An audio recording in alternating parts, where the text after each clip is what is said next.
Hai, apa kabar kawan semua? Menjelang bulan Ramadan, cocoknya kita cari yang manis dan dingin nih. Seperti es krim sehat Snow Boost Mix Ice yang diproduksi oleh Haryanti Sekarsari atau kerap dipanggil Mbak Sari. Es krim adalah makanan beku yang dibuat dari susu seperti krim atau sejenisnya dengan menggabungkan perasa dan pemanis buatan. Namun, es krim sehat Snow Boost Mix Ice yang diproduksi Mbak Sari ini menggunakan bahan-bahan alami seperti sayur atau buah yang masih segar loh. Jadi, selain nikmat di mulut juga bagus untuk kesehatan. Apalagi untuk anak-anak yang tidak suka makan sayur atau buah-buahan. Nah, kali ini Ekonomi Kreatif akan memberikan tips bagaimana cara membuat es krim yang sehat dengan menggunakan bahan alami. Jadi jangan skip video Ekonomi Kreatif kali ini ya, serta tinggalkan like dan komentarmu di bawah. Eits, tapi sebelum lanjut, klik tombol subscribe-nya dulu dan nyalakan tombol lonceng notifikasinya agar kawan semua bisa mendapatkan informasi terbaru dari kami. Terima kasih kawan. Nah, tahap pertama dalam membuat es krim sehat ini diperlukan bahan-bahan utamanya ya. Siapkan susu skim atau susu yang tidak mengandung lemak yang tinggi, whipped cream, es batu, air mineral dan tentunya bahan utamanya yaitu sayur dan buah-buahan yang segar ya kawan. Kebetulan kali ini Mbak Sari ingin membuat es krim sehat dari sayur brokoli yang segar dan mengandung banyak manfaat bagi tubuh. Dapat kawan ketahui, sayur brokoli ini mengandung aneka nutrisi yang baik untuk tubuh loh, seperti serat, protein, karbohidrat kompleks, mineral, kalium, zat besi, serta beragam jenis vitamin. Nah, dalam membuat es krim sayur brokoli ini, tahap pertama, potong sayur brokoli yang sudah dibeli dari pasar. Kemudian cuci dengan air bersih yang mengalir ya kawan, agar kotoran dan bakteri yang menempel pada sayur hilang dan tetap higienis saat dibuat es krim nanti.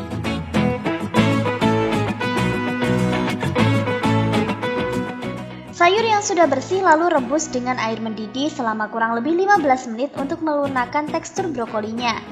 Apabila wadah yang digunakan merebus tidak terlalu besar, jangan lupa dibalik brokolinya agar matangnya merata.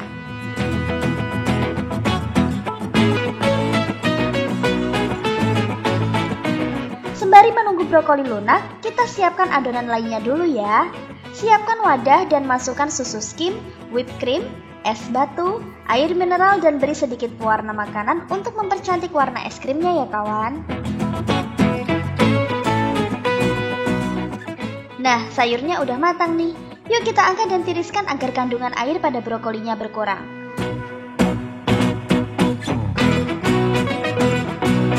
Lalu masukkan sayur pada alat mixer ya.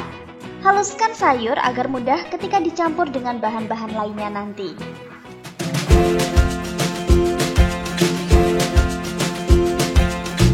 Kalau bubur sayur brokolinya sudah halus, yuk kita mixing adonan yang sudah kita siapkan tadi menggunakan hand mixing manual. Karena Mbak Sari belum punya mixing yang otomatis. Oh iya, bubur sayur brokolinya jangan langsung dicampurkan dengan adonan ini ya kawan. Nanti aja kalau udah semua tercampur, baru masukkan brokolinya. Ada tips lagi nih dari Mbak Sari. Untuk meminimalisir kegagalan dalam membuat es krim, saat mixing adonan jangan terlalu sebentar dan juga jangan terlalu lama, karena bisa gagal membuat es krim sehatnya. Untuk sampai perjalanan saat ini sudah 7 varian rasa yang kita keluarkan dan alhamdulillah buah dan sayurnya juga bisa diterima melalui beberapa tahap dan proses pembelajaran juga tentunya karena tidak semua buah dan sayur itu kan bisa dibuat es krim. Kita juga belajar teksturnya, kita belajar nilai gizinya, kita juga belajar komposisinya, bagaimana itu bisa dibuat es krim yang benar-benar pas ukurannya dan juga pas teksturnya tuh. Prosesnya lumayan cukup panjang juga, tapi alhamdulillah sampai sekarang sudah benar-benar ketemu komposisi yang pas dan sudah hasilnya cukup memuaskan. Nah, setelah adonan susu skim, whipped cream, es batu, dan air mineral tercampur rata, tinggal masukkan bubur sayur brokolinya. Mbak Sari memiliki ide untuk membuat es krim dari bahan alami sayur ini berawal saat ia masih menjadi mahasiswa di Madiun loh. Kemudian, pada tahun 2016 ia lulus dari kampus, lalu ia ingin melanjutkan ide membuat es krim yang sehat dan membuka usaha sendiri di rumah. Ia juga terinspirasi dari melihat anak-anak yang suka makan es krim saat bermain di halaman rumahnya. Biasanya anak-anak kan suka makan es krim. Terus es krim apa sih yang kira-kira unik, menarik, terus anak-anak itu seneng. Akhirnya terinspirasi untuk menambahkan buah dan sayur di dalam es krim. Gitu akhirnya kita mulai produksi. Pertama kali awal produksi itu kecil-kecilan dulu. Kemudian kita tes pasar. Kita promosikan lewat sosial media, tapi alhamdulillah hasilnya juga cukup memuaskan dan bisa diterima sampai dengan sekarang. Kalau untuk es krim sendiri, karena dia prosesnya proses pendinginan, termasuk kategori pengawetan secara alami, itu bisa bertahan sampai dengan 3 bulan. Jadi untuk 3 bulan kita selalu cek. Pertama kali yang kita cek untuk mengetahui apakah es krim itu masih bagus atau tidak, kita cek teksturnya. Setelah kita cek teksturnya, kita cek volumenya. Biasanya kalau es krim yang sudah rusak tuh volumenya biasanya sudah turun. Itu biasanya kita udah sortir. Kemudian yang ketiga, kita cek rasa dan baunya. Itu pasti juga sudah berubah. Untuk pasar dari Snowboss Mixed Ice ini sendiri masih pasar lokal. Kita juga memiliki sistem pre-order, kita juga memiliki sistem buffet.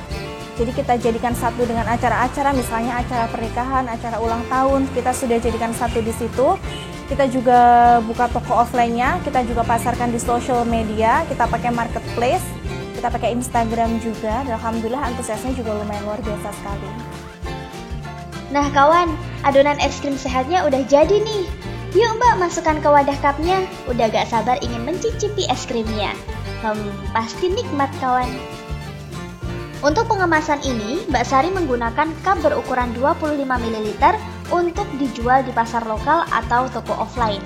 Apabila ada pesanan langsung untuk event resepsi atau ulang tahun, biasanya Mbak Sari menggunakan wadah yang besar dengan ukuran 10 liter kawan. Selain itu, ada ukuran sedang loh, 50-250 ml. Jadi kalau kawan di rumah ingin pesan, jangan khawatir. Nah, mudah kan bikin es krim sehatnya? Gimana kawan di rumah? Siap untuk mencoba nggak? Sekian dulu ya episode Ekonomi Kreatif kali ini. Jangan lupa saksikan terus Ekonomi Kreatif hanya di Garda TV. Terima kasih dan sampai jumpa.